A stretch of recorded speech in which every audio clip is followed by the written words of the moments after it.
People shoot for fun, AK-47 beat, entry strike AK-15. Alright guys, welcome back to the channel. In today's video, we're going to be doing a prepper's top 10 barter items that I believe every prepper or someone who considers themselves a prepared citizen should have stockpiled, on hand, or consider getting in their stockpile as they move forward in their prepper journey. We're also going to cover 4 bonus items that I believe you should never have up for grabs when it comes to barter. So if that sounds like something you guys might go on to enjoy, be sure to leave a like, comment, and subscribe, and let's get into the video. Alright guys, number 1 to start off with is going to be various water filters. Whatever the case may be, having a good water filter to trade somebody is going to be an invaluable item. So having this on hand as well as other water procurement items is going to be very valuable, very much an asset to anyone within your community, especially people who need a barter who you may not know but know you could trust to trade something that is sort of light when it comes to value. That is a very good item, and water is going to be very essential to everybody in a post-collapse scenario. So make sure you guys have water filters and proper water procurement items. Things like water purification tablets, different water filters like the Be Free water filter by Catadine, Sawyer mini filters, the Grell GeoPress or the Grell Ultra Press water bottle filters. These ones come as water bottle purifiers and filters within one. I would not have these as a barter item due to the price, but that are great for your personal items when it comes to having as a water filter. So that's another mention. If you guys want to check those out, I have them linked in my Amazon storefront within the bio.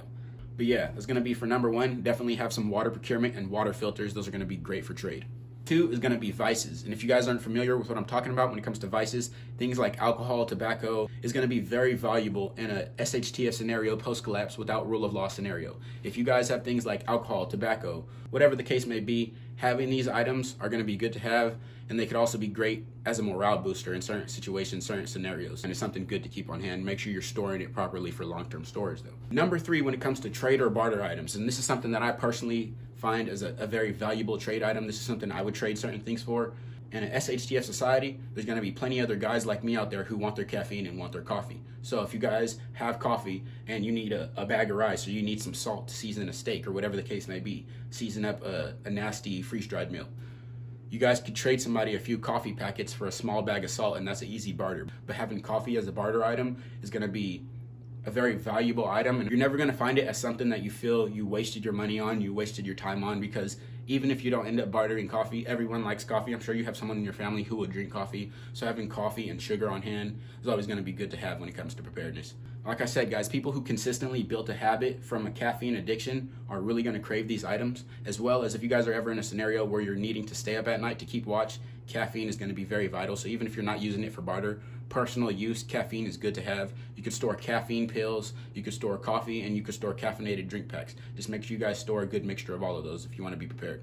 Alright guys, number 4, and this one should go without being said. A lot of people don't mention this one, but we're talking about battery banks. If you guys aren't familiar with battery banks, I'm sure you guys are, but there's different various ones you could buy. Things like these solar battery banks, other battery banks that are just plug and play ones that are USB chargeable. Companies like Anchor you could find on Amazon or the TikTok shop. Whatever the case may be, get you a good battery bank from some reputable companies and get you a few solar battery banks, backup chargers. That way, if something happens, you guys can throw those in some Faraday bags, some EMP bags, and have those protected in a dire situation, okay? I have my EMP bags linked in the bio and my storefront as well on Amazon by Silent Company. So if you guys want to check out their EMP dry bags to protect all of your sensitive electronics, I definitely recommend it, but your battery banks are a must to trade. They're going to be great for barter and great for your own personal preps. This one has been talked about a lot, but I like to harp on this one consistently because a lot of people don't mention it sometimes. So I just like to always come back to visit this one. But this one is going to be hygiene products, things like personal hygiene products like bars of soap, razors, toothpaste, toothbrushes, other things like that, things to scrub yourself in the shower, deodorant. Good personal hygiene products are going to be one of the most invaluable items after a post-collapse SHTF scenario, whatever you want to call it. People do not want to stink. People do not want to feel like they're unhygienic for days on end, weeks on end. So if you could offer them a way to clean themselves, that's going to be a very valuable trade item, and they're going to be willing to trade you lots of things for that. Another thing I want to mention when it comes to hygiene items that you guys are stocking up for barter or just for your personal stockpile when it comes to preparedness, make sure you guys are stocking feminine hygiene products. things like tampons, razors. I'm not thinking about a whole bunch of hygiene products for women because I'm not a woman and I don't stock a bunch of them for myself personally, but something that I know is going to be valuable is things like tampons, pads, and other things like that. Yeah, make sure you guys are stocking with your hygiene products. You guys have feminine hygiene products to go along with it because that's going to even out your stockpile and it's going to give you a good diversity for the hygiene products, and it's going to offer something to anybody who may need something for hygiene. Okay, guys, number 6 is going to be spices, and this one should go without being said, but if you guys are stocking up food storage for the apocalypse or SHTF scenarios, whatever foreseen event, and you guys don't have spices stored, meaning just the basic spices like salt, pepper, garlic salt, things like that, you could store these in Mylar bags, label them what they are, and store them away, and they'll be good for an extended period of time. Just make sure you know the ingredients of your spices. Some of them have oils in them if it goes to like certain meat rubs and stuff like that, but basic spices that are going to be stored that could last for a long period of time are going to be very essential, guys. Like, people do not want to eat bland food, and if you could offer them a good hot meal that's flavorful, that's going to be an invaluable trade. People are going to barter you a lot of things for that. So make sure you guys have spices on hand, not only for your personal preps, but also for trade. Easy seasoning to keep on hand. It's not exactly a spice, but it's one of the most common no trade items is going to be salt. Okay, guys, they've been trading salt, and people used to be paid in salt all the way leading back to the Roman days. So if you guys want something that's an easy trade item, going to be very valuable, very essential to your own personal prep items, I would definitely stockpile salt, okay? All right, guys, number 7 is going to be fire starting tools or fire starting equipment. Basically, what we're talking about, guys, are things like fire starters and fire extenders. There's different things in fire tenders.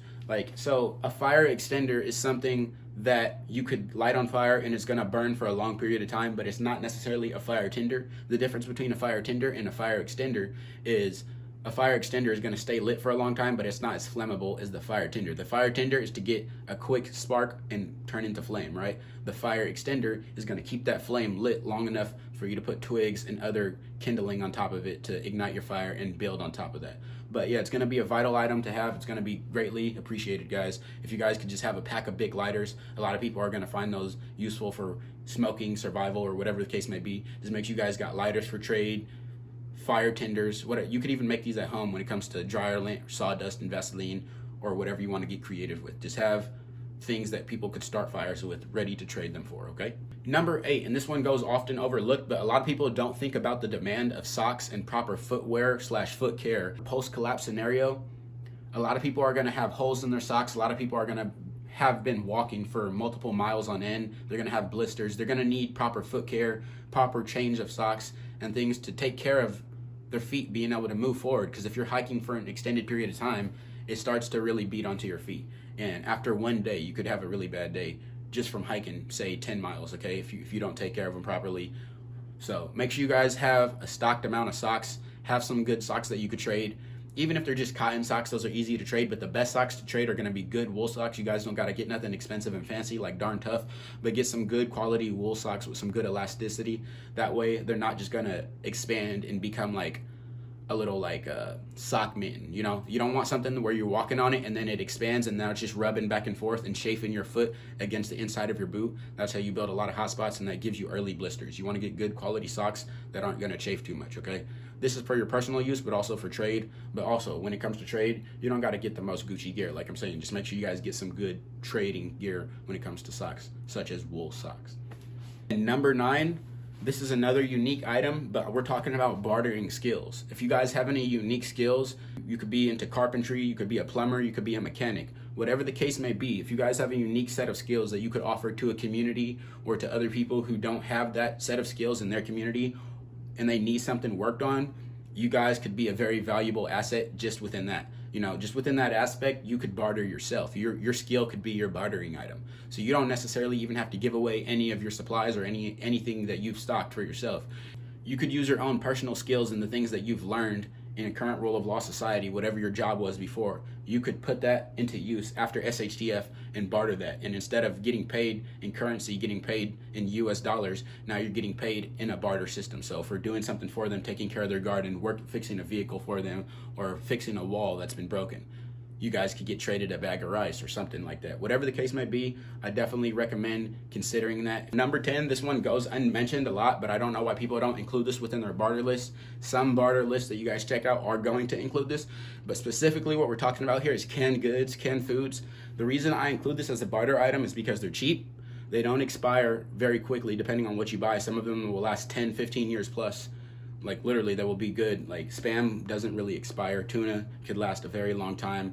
A lot of canned veggies will last a long time, right? So make sure you guys got a good supply of canned foods, canned goods, and you could use those to barter. You could use one canned item or 2 cans to barter with somebody, and it's food ready to eat, right? You can open it with a pocket knife and eat it if you need be. So I definitely have that. One thing I want to touch on though is if you guys are going to have that, make sure you guys are only bartering it very minimal. And if you do, don't let people know that you have a bunch of very high-end foods when it comes to shit hit the fan food supplies, like basically like food buckets like this. Like, sounds kind of cruel, but you don't want to let people know you have food buckets like this, as I'm showing you guys here on the video. But when it comes to like your personal neighborhood or wherever you guys are at, you don't want to like barter the very essential items that aren't going to expire for 30 years plus. That's what you need for your family. And these ones could also be used as bug out buckets. So say something happens, I could just grab one of these ones from the handle and just walk out and I'm good. You know, I got something I could put in the back of a trunk and have food on the road with me, and I can make a fire, make a campfire, turn on a little electric stove and have something ready to cook on the go. But I would definitely recommend that you guys have some canned goods stored, have them ready for barter, have them stored obviously for your own personal stockpile when it comes to prepping. Those are one of the staples, but they're not a bad barter idea. They're cheap. You guys go to the proper store, you can find some canned goods for like 50 cents a piece. So if you shop around, you guys could get a lot of good deals when it comes to canned goods, okay? So make sure you keep that on your stockpile for your personal preps and your barter items. Guys, now that we've covered all 10 barter items, we've got through the top 10 items that I believe everyone should have for barter on hand or consider putting into their stockpile. Now I'm gonna move to the 4 bonus items that I believe you should never have up for grabs when it comes to barter or trade. After a SATF event, these options are never gonna be on the menu, okay? So number 1, when it comes to barter items that I believe you guys shouldn't even think about bartering, is gonna be ammo. And this shouldn't even have to be said, but when it comes to a SHTF scenario, giving somebody an ability to come back and harm you and yours, is gonna be the worst idea you could ever have, you know? Even if they're a somewhat trusted individual. If they're not a direct family member that's living in your house with you or part of your community living within the walls, then they're not trusted, okay? They cannot have ammo.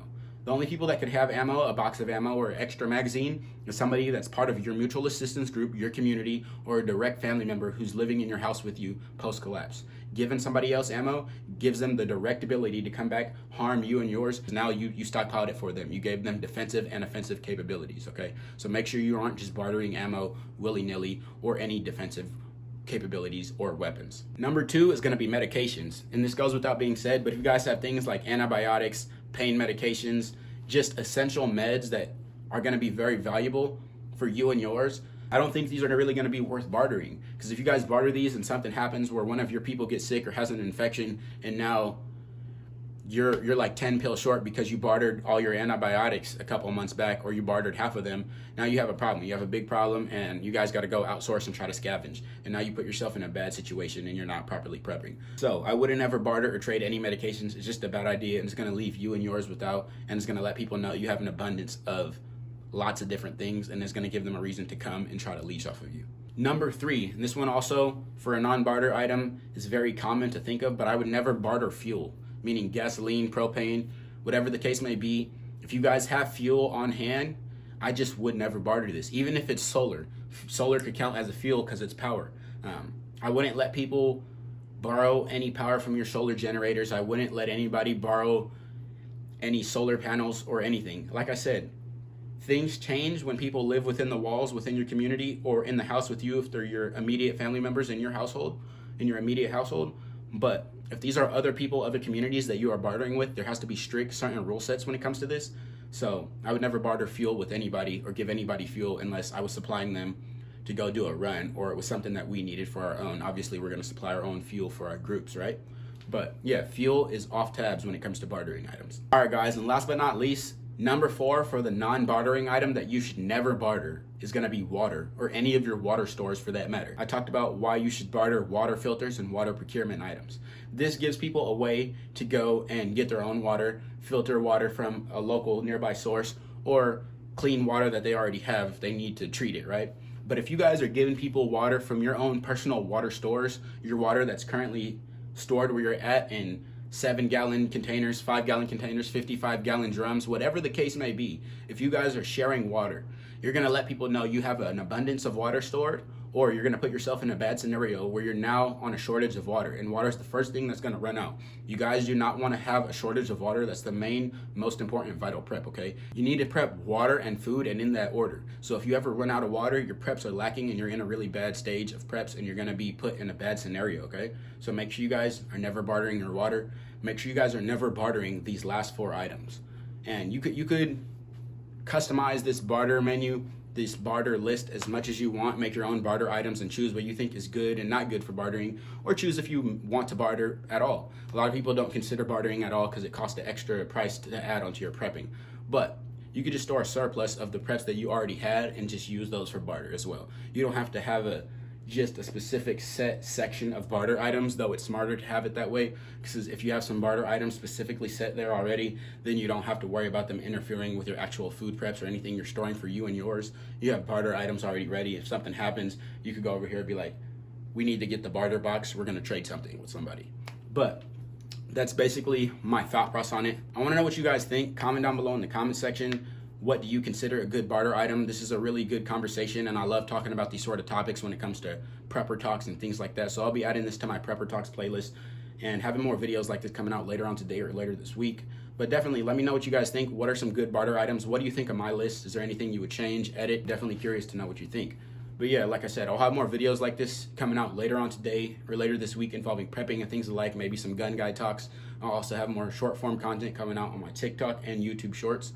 And yeah, I hope you guys went on to enjoy today's video. If you did, be sure to comment and subscribe for more content like this. And this FP out.